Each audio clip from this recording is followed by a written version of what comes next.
Olá, tudo bem? Sou Alfredo Oliva, sou professor universitário e quero mais uma vez falar sobre Byung-Chul Han, o filósofo asiático, nascido na Coreia do Sul em 1959 e que vive na Alemanha desde a juventude. Byung-Chul Han é um ensaísta sobre o mundo contemporâneo e é sobre isso que eu quero falar, né? Sobre o mundo contemporâneo, sobre o capitalismo na atualidade. O livro em questão hoje é Psicopolítica, né? É um livro publicado em 2014 na Alemanha, traduzido no Brasil em 2018 pela editora Iné, e eu trabalho com uma versão eletrônica em espanhol, publicada, né, traduzida e publicada em 2021. Eu trabalho hoje com o capítulo 9, Capitalismo da Emoção. Esse é um tema bastante interessante. Vamos lá, começando então a tratar do conteúdo propriamente do capítulo. Ele diz, Byung começa assim: hoje se fala de sentimento ou de emoção de uma maneira crescente. Bom, me parece que é um fato, me parece indiscutível isso. E ele, na sequência ele diz, estas se oculta a conjuntura da emoção, se oculta que a conjuntura da emoção está relacionada principalmente com o processo econômico. O sentimento não é equivalente, não é idêntico à emoção. Ele vai, ao longo desse capítulo, fazer uma distinção entre sentimento e emoção e vai dizer que as emoções são especificamente exploradas no âmbito do capitalismo contemporâneo. Mas para poder dizer por que as emoções são exploradas, ele precisa caracterizar a emoção. E para caracterizar a emoção, ele vai contrapor, né, ele vai distinguir sentimento de emoção. Então ele começa falando do sentimento. O sentimento permite uma narrativa. Ele tem uma longitude, uma largura narrativa. Ele não é o afeto, nem a emoção. Nem o afeto, nem a emoção são narráveis. O sentimento é. Isso é bem interessante, né? Quer dizer, você é capaz, né? O que ele está dizendo é isso. Você é capaz de dizer aquilo que você sente, né? Eu sinto raiva, eu sinto alegria, eu sinto prazer, né? Eu sinto prazer porque isso aqui me agrada por causa disso. Quer dizer, eu estou construindo uma narrativa com base naquilo que eu sinto, né? É isso. Ele diz assim, ó, o sentimento tem outra temporalidade que a da emoção, permite uma duração. As emoções são essencialmente fugazes, rápidas, passageiras, né?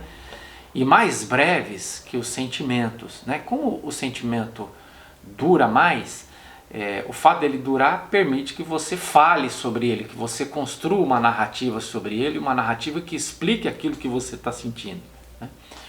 Frente ao sentimento, a emoção não representa nenhum estado. Então vamos lá, né? Caracterizou o que é sentimento. Sentimento é um estado duradouro e por ser um estado duradouro, né? Ele permite uma narratividade, ele permite ser narrado. Você pode falar sobre os sentimentos. Como as emoções são fugazes, são rápidas, são passageiras, não chegam a caracterizar um estado. E como não caracteriza um estado, você não consegue narrar. Se você não consegue narrar, você não consegue identificar exatamente o que está acontecendo com você. Então ele começa a falar sobre emoção. Ó. Tanto o afeto como a emoção representam algo meramente subjetivo, enquanto que o sentimento indica algo objetivo, né? Quer dizer, o sentimento é objetivo no sentido de que é possível falar sobre ele. A emoção é subjetiva no sentido de que não é possível falar sobre ela, não é possível narrar, não é possível descrever. Também no meio digital, né? O meio digital é um meio do afeto. A comunicação digital facilita a repentina fuga, expressão de afetos. E aí é que ele vai dizer então que hoje se exploram, as emoções são exploradas, os afetos são explorados. Ele diz assim, ó, o capitalismo da emoção explora precisamente essas qualidades. O sentimento, pelo contrário, não se deixa explorar por carecer de performatividade. O regime neoliberal pressupõe as emoções como recursos para incrementar a produtividade e o rendimento. Então, é muito interessante, né? Quer dizer, as nossas emoções, elas estão sendo exploradas, né? Então, os nossos desejos, as nossas ambições, né?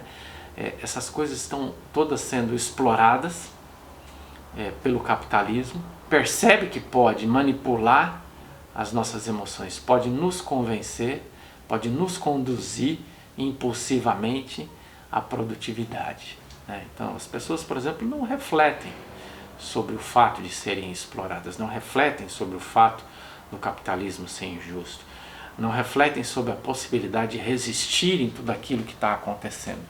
Elas simplesmente se convenceram que isso é muito bom e que está tudo certo e que a gente embarca nesse sistema e está tudo bem. O capitalismo da emoção se serve da liberdade, se celebra a emoção como uma expressão da subjetividade livre, né? Quando na verdade a gente está emocionado, a gente está feliz, a gente está, sei lá, desfrutando supostamente da liberdade, quando na verdade nós estamos sendo explorados, né? Então nós temos a sensação de sermos livres, mas de fato o que o Byung está dizendo é que nós somos explorados. O capitalismo do consumo introduz emoções para estimular a compra e gerar necessidades, né? Isso tudo aparentemente passa pelo inconsciente, né? Então, se você olhar as propagandas, né, vamos pegar essas propagandas de carros grandes, né? Quer dizer, você parte do pressuposto que quem vai comprar um carro grande é quem tem muito dinheiro e que a única coisa que impede essa pessoa de comprar esse carro, sendo ela já pessoa que possui muito dinheiro, o que falta é só a vontade de comprar. E essa vontade, então esses comerciais trabalham em cima da manipulação dessa vontade, né?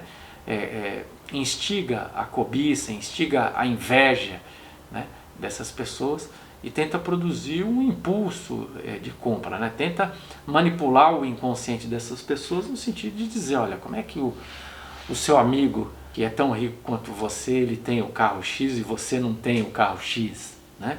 Ou tenta criar necessidade por uma coisa que a gente não tem, né?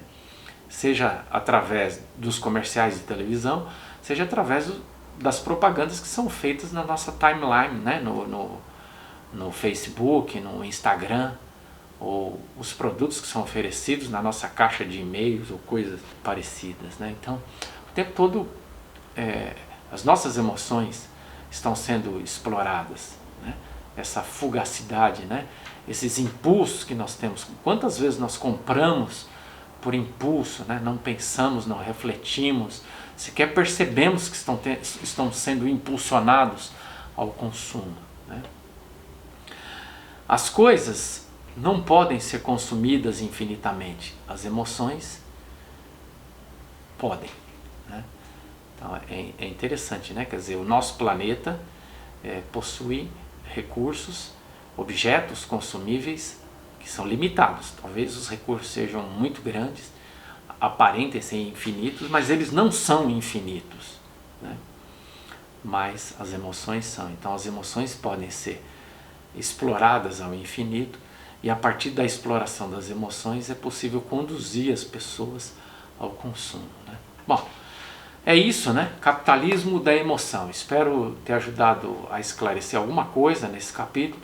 A gente vai continuar trabalhando com o Byung-Chul Han e com todos esses temas. A gente se encontra num próximo vídeo. Um abraço e até lá!